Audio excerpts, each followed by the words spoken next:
एक बार नारद मुनि भगवान विष्णु से बोले, प्रभु, मुझे आपसे कुछ पूछना है।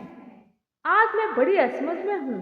तब प्रभु बोले, पूछो नारद, तुम्हें क्या पूछना है।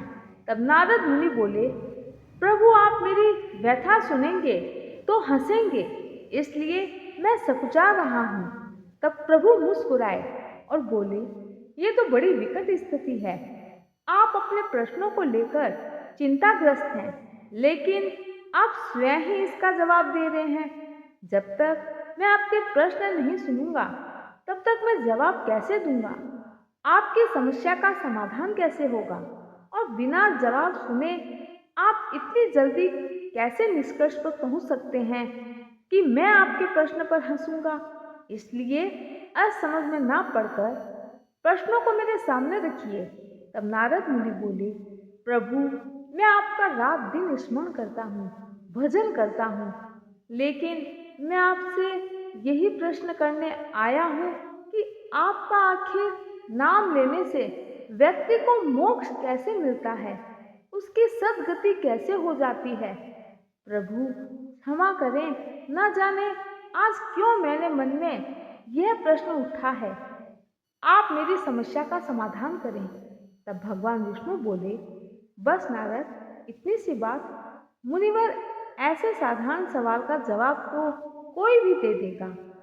और तो और यह सामने बरगद के पेड़ पर जो तोता मैना का जोड़ा है, वही आपका वही आपको बता देंगे कि आखिर मेरे नाम से सद्गति कैसे मिलती है।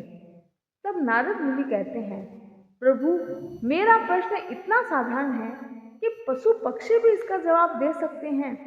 तो ठीक है, मैं जाता हूँ, आज्ञा दें। और ऐसा कहते हुए नारद मुनि उस बरगद के पेड़ पर जाते हैं, जहाँ एक तोता मैना का जोड़ा बैठा होता है। मुनिवर, जैसे ही बरगद के पेड़ पर पहुंचते हैं, तोता मैना के उस जोड़े ने नारद मुनि को प्रणाम किया और कहा, मुनिवर, आज आप यहाँ कैसे?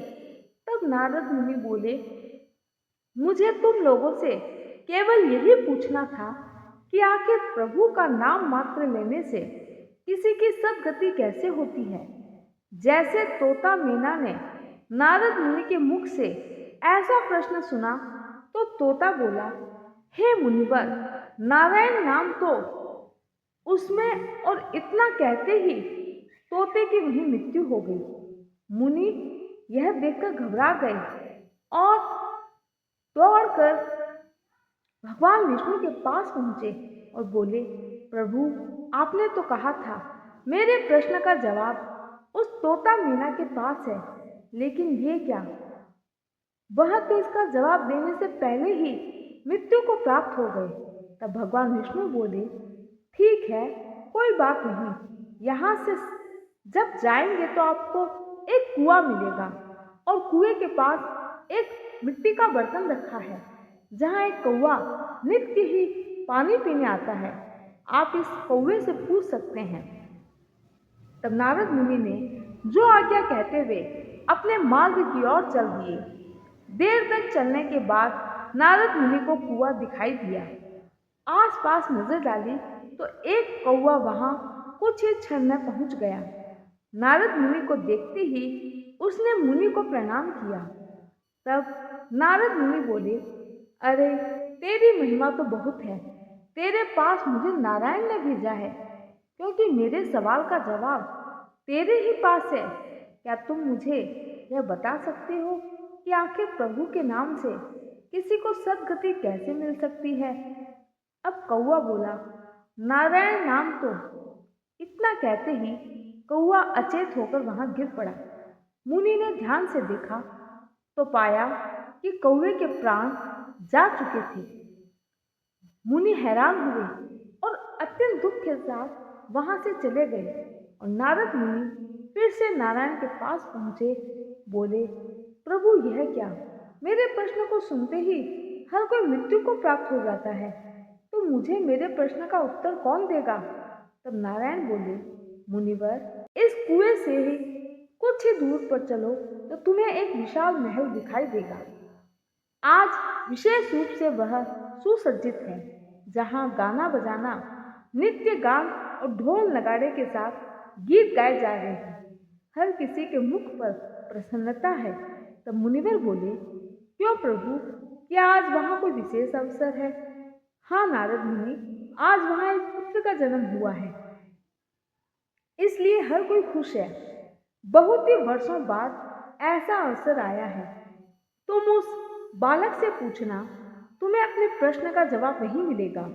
तब नारद मुनि बोले, नहीं प्रभु, ये आप क्या कह रहे हैं? जिस प्रश्न को सुनते ही तोता कौआ ने अपने प्राण गंवा दिए, उस प्रश्न को मैं उस राजा के सामने नहीं कह सकता। उस घर में खुशियों का आगमन हुआ है, मैं उसे मातम में नहीं बदल सकता। नवजात शिशु को कुछ हुआ तो राजा तो मेरा सिर धड़ से अलग कर देगा। नहीं मुनिवर, ऐसा कुछ नहीं होगा। तुम मेरी बात मानो, आज तुम्हें जरूर तुम्हारे प्रश्न का समाधान मिलेगा। नारद मुनि प्रभु के कहे अनुसार महल पहुंचे, जहां हर कोई प्रसन्न था। ढोल नगाड़े बज रहे थे। शिशु के पास गए और बड़ी ही मुश्किल से कप कपाते हुए अपने प्रश्नों को सामने रखा। जैसे उस नवजात शिशु ने उस प्रश्न को सुना, वह एक नव युवक में बदल गया। तब नारद मुनि हैरान हुए तो राजकुमार बोला, यही आपके प्रश्न का जवाब है। यह प्रभु के नाम का ही फल है, जिसने मेरे पिता की तपस्या को सफल बना दिया। यह प्रभु के नाम का ही प्रभाव है, जिसने उस तोता कौवे को उस योनि से मुक्त कर दिया। और आज वही तोता कौवा आपके सामने एक राजकुमार के रूप में सामने खड़ा है, जिसमें मेरे जन्म जन्मांतर के पाप को नष्ट कर दिया। और अब मुझे आज के दिन अपने पिता के एक जरूरी कार्य को करना है। ऐसा कहते हुए राजकुमार घोड़े पर सवार होकर चला गया। जय श्री कृष्ण।